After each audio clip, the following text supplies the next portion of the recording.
না তাই না কাকিমা? বলছি ছেলে নতুন বাড়িতে এসেছেন, কিছু না খেয়ে গেলে কি হয়? দেখুন না, নিন কাকিমা একটু শরবত খেয়ে নিন। না মানে আমি শরবত খাই না। একটুখানি খান। আমি শরবত খাই না। খান বলছি তো খাই না। একটুখানি খান। বলছি তো খাই না। হ্যাঁ বলছে।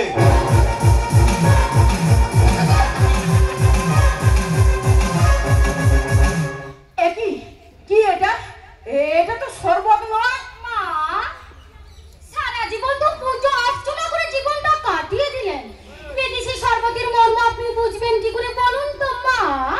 বৌমা, বয়সটা আমার তোমার থেকে অনেকটাই বেশি, তাই কোন জিনিসের কি মানে হতে পারে সেটা আমার ভালো করে জানো।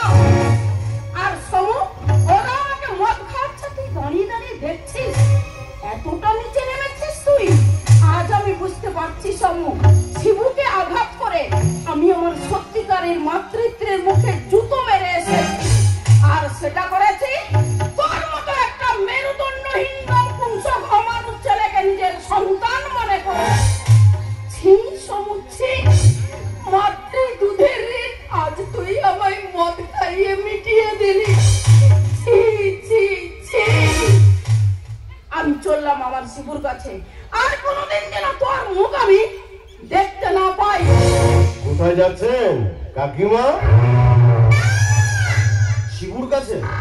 আরে আপনার শিবু তো এখন জেলে বসে মশা মারছে, আর আপনার স্বামী বাড়িতে অসুস্থ হয়ে পড়ে আছে। শয়তান! হ্যাঁ, শয়তান। আমি তোকে অভিশাপ দিচ্ছি, তোর ভালো কোনোদিন হবে না, কোনোদিন না।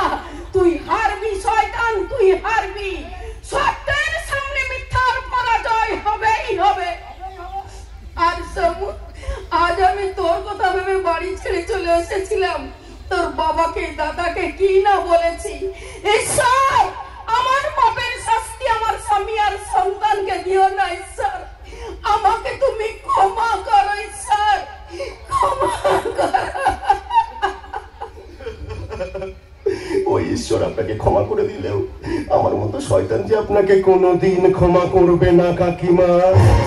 তাই বলছি নিন, বাকিটুকু খেয়ে নিন, কারণ এটা খাইয়ে আপনাকে মাতাল করে না রাখতে পারলে আমি আমার কার্যসিদ্ধি কি করে করবো। কাকিমা খেয়ে নিন। সমু, সমুকে বল আমায় যেতে দিতে, তোর বাবা অসুস্থ। সমু, সমু, আমি তোর পায়ে ধরছি।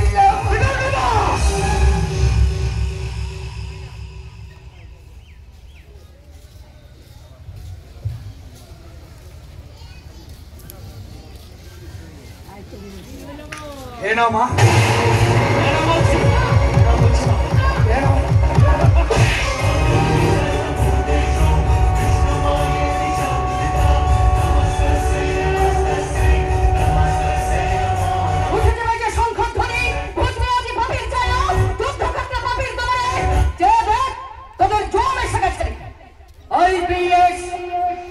মহামায়া,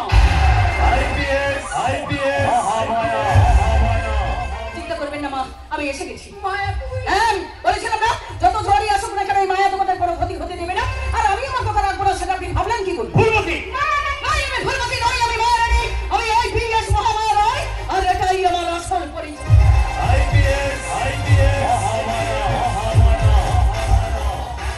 এই বিড়ঙ্গ, এবার বুঝতে পারছিস তো কত চালে কত হয় মাত্রা? তোর মতো স্মাগলারকে ধরার জন্য প্রশাসন আমাকে এখানে পাঠিয়েছিল, কিন্তু এখানে এসে দেখলাম তোর মতো ঘুঘুকে ধরতে হলে আমাকে একটা ঘুঘু শাস্তি হবে। তাই কখনো ফুলমতি হয়ে ফিরে যাই তোর বাজারে, সেখানে তো চোখে পড়ি, তারপর ঢুকে চ্যাটার্জি বাড়িতে, কারণ আমি বুঝতে পেরেছিলাম তোর মতো লোহাকে কাটতে হলে আমার আরো একটা লোহার প্রয়োজন। পরিচয় হলো শিবনাথ চ্যাটার্জির সাথে, কিন্তু জীবন শোধ আমাকে এত দূর টেনে নিয়ে যাবে। আসলে এ সমাজে অধর্ম যতই বিরাজ করুক না কেন, ধর্মের জয় তো নিশ্চিত, তাই না? তুমি কি ভাবলে যে পুলিশের পোশাক পরে এসে আমাকে ভয় দেখালেই আমি তোমার শরণাপন্ন হয়ে যাবো? না না না না, তাহলে তুমি এই বিকল্প সত্তাকে ঠিকভাবে চিনে উঠতে পারোনি। তোর মতো নর্দমার নোংরা ক্রিমিনালকে চিনতে আইপিএস মহামায়া আর ভুল হয় না রে বিকল্প সত্তা। এটা তোর মালিকের দেনা নয়, আমি তোর মালিকের পোষা কুত্তা নইতে চাইলেই আমার গায়ে হাত তুলতে পারবি। আমি আইপিএস মহামায়া নয়, তোর মালিকের যমরাজ হইনি। Yamraj constable Rahim Babu, yes madam. On duty police অফিসারের গায়ে হাত দেওয়ার জন্য এই গুন্ডা নামক ক্রিমিনালটাকে আমি গ্রেফতার করলাম। ওকে জিমে বসে আসুন, চল। চল, তবে তুই কোনো চিন্তা করিস না, এখন তুই চল, কিছুদিনের মধ্যে তোর মালিক হয়ে যাবে। চল। ভালো হলো না অফিসার, কাজটা কিন্তু মোটেও ভালো হলো না। এবার থেকে কারণ সকাল থেকে রাত পর্যন্ত ওই কৈলাসপুরের গলিতে গলিতে সব ক্রিমিনালদের মুখে একটাই কথা শোনা যাবে, বাড়াবাড়ি আর করবো, মহামায়া এসে যাবে। আপাতত তোর সব গোডাউনে আমি তালা লাগিয়ে দিয়েছি, তোর সব কর্মচারী এখন আমার হেফাজতে। বাকি বলি তুই চিন্তা করিস না, এতগুলো কেসে তোর জেলে ঢোকাবো না।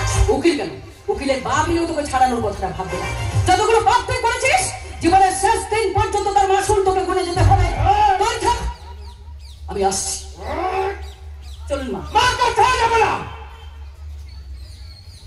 আর এক পা এগোলে না, পা দুটো থেকে এখানে বসে দেবো, যে ভবিষ্যতে করে দেখি ভিক্ষে করে খাওয়ার সুবিধাটাও করতে পারবি না।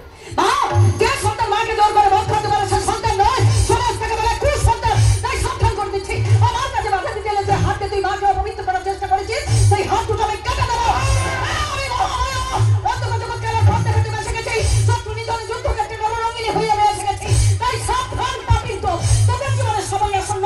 তাই যতবারই সেই মহামায়ের নাম জপ করে নে, কারণ তোদের বিনাশ ছাড়া তোদের শাস্তি হবে আমি জানিয়ে পুড়িয়ে ছাড়খাড় করে দেবো তোদের এই পাপের সাম্রাজ্য। মশাল হাতে মহামায়া, মশাল হাতে মহামায়া।